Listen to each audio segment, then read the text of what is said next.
God. Hallelujah. The enemy will come, but they cannot overcome you.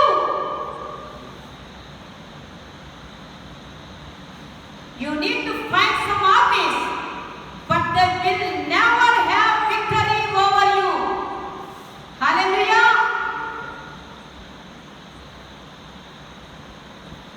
నీ పక్షాన దేవుడు ఎందుకుంటున్నాడు తెలుసా? ఈ రోజున నువ్వు ఆయన రక్తములో కడుగబడి కొన్న వ్యక్తివి. నువ్వు ఈ లోక సంబంధివి కాదు, దేవుని సంబంధివి.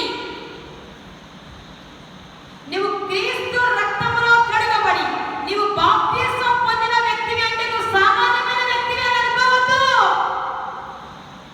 నువ్వు ఈ లోకానికి సంబంధించిన వ్యక్తివి కాదు, నీవు పరలోక సంబంధివి. ఇంకా చెప్పాలంటే నిజ దేవుడైనటువంటి సృష్టికర్త యొక్క కుమారుడివి, కుమార్తెవు. నువ్వు దేవుని సంబంధివి. నీకు విరోధి ఎవడు? హల్లెలూయా. నీవెవరో తెలుసా? యేసయ్య తన రక్తం ఇచ్చి కొనుక్కున్నాడు నిన్ను. నువ్వు నీటి బాప్తిసం పొందావనంటే నీవు తన ఆత్మ చేత అభిషేకించబడిన వ్యక్తివి అనంటే నువ్వు సాధారణమైన వ్యక్తివి కాదు. నువ్వు దేవుని చేత కొనబడిన వ్యక్తివి. సాతాను ప్రబంధ హస్తాల నుంచి విడిపించబడిన వ్యక్తివి. నీ మీద శాపము కాడి వెలుగగొట్టబడినది. నీ మీద ఏ విరోధి వాడి తంత్రములు పనిచేయవు. నువ్వు దేవుని సంబంధివి.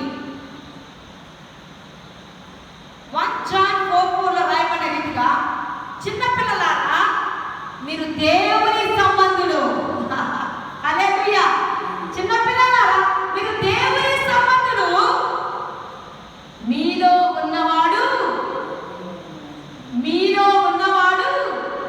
ఈ లోకంలో ఉన్నవాడి కంటే గొప్పవాడు.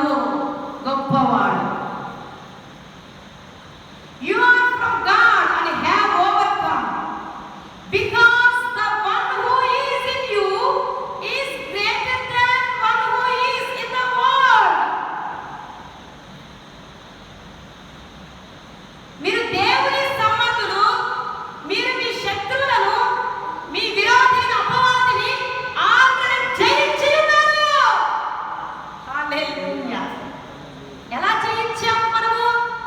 యేసయ్యని విశ్వసించి నీటి బాప్తిసం ద్వారా ఆయనకు పిలువై అధికారము పొంది సాతాను మీద మన విజయాన్ని పొంది ఉన్నాము.